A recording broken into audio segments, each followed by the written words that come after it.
నమస్తే welcome to image news. Jaggampeta కేంద్రీకృతమైన ప్రభుత్వ ఆసుపత్రిలో ఉదయం మహిళ మగ శిశువుకు జన్మనివ్వగా ఇక్కడ వైద్యులు మెరుగైన వైద్యం కొరకు కాకినాడ ప్రభుత్వ ఆసుపత్రికి రిఫర్ చేయగా 2 గంటలు సుమారు 108 వాహనం కొరకు పడిగాల్పులు.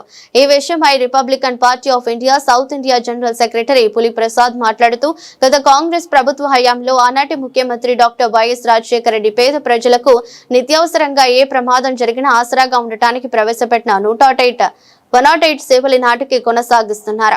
కానీ నిధుల కొరతతో లేక మరి ఏమి కారణం తెలియదు. కానీ ఈనాడు బాధితులకు అందుబాటులోకి రాని 108 సేవలు అత్యవసర పరిస్థితుల్లో సమయపాలన పాటించకపోవడం వలన చాలా మంది ప్రాణాలు కోల్పోతున్నారని తెలిపారు. అలాగే India south India general secretary పులి ప్రసాద్ డిమాండ్ చేశారు.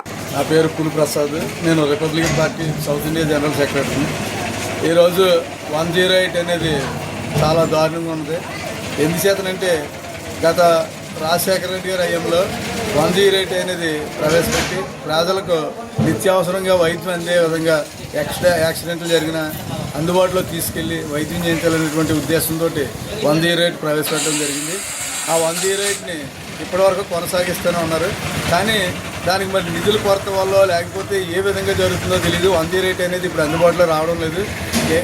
కనీసం ఈరోజు జగ్గంపేట ప్రభుత్వ హాస్పిటల్లో చూసుకున్నట్లయితే ఒక చిన్న కుర్రాడు పుట్టి ఉమ్మనీరు తాగేసి ప్రాణాపాయ స్థితిలోకి వస్తే అంబులెన్స్ ఫోన్ చేస్తే 2 గంటలైనా కూడా ఇప్పటివరకు కూడా స్పందించకపోవడం చాలా దౌర్భాగ్యమైనటువంటి పరిస్థితి. ఇక్కడ ఉన్నటువంటి అంబులెన్స్ని ఎక్కడికో కాకినాడ తీసి 40 కిలోమీటర్లు పంపిస్తూ ఉన్నారు. 40 కిలోమీటర్ల నుంచి వచ్చి మళ్ళీ ఎక్కడో పక్క మండలాల్లో ఖాళీగా ఉంటే అంబులెన్స్ వచ్చే వరకు ఇక్కడ మనుషులు వైద్యానికి వచ్చినటువంటి వాళ్ళు ఎదురు చూడాలంటే చాలా దారుణమైనటువంటి పరిస్థితి. ఈ ప్రాణాలు గాలిలో కలిసిపోయేటువంటి పరిస్థితి ఈరోజు ఏర్పడుతున్నది.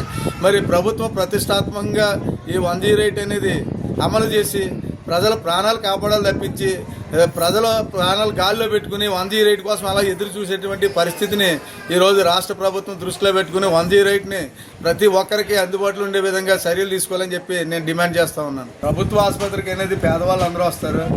మరి పేదవాళ్ళకి వైద్యం అనేది అందుబాటులో ఉండాలనే ఉద్దేశంతో కూటమి ప్రభుత్వం ఎన్నో గొప్పలు చెప్తా ఉన్నది.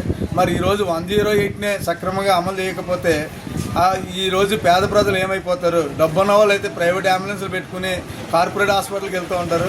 మరి పేదవాళ్ళందరూ 108 వచ్చే వరకు వైద్యం కోసం ఎదుర్కోవటం అంటే ప్రాణాలు హరించిపోతూ ఉన్నాయి. మరి కూటమి ప్రభుత్వం దృష్టి పెట్టుకుని 108ని సక్రమంగా అమలు చేయాలని చెప్పేసి మేము డిమాండ్ చేస్తూ ఉన్నాం.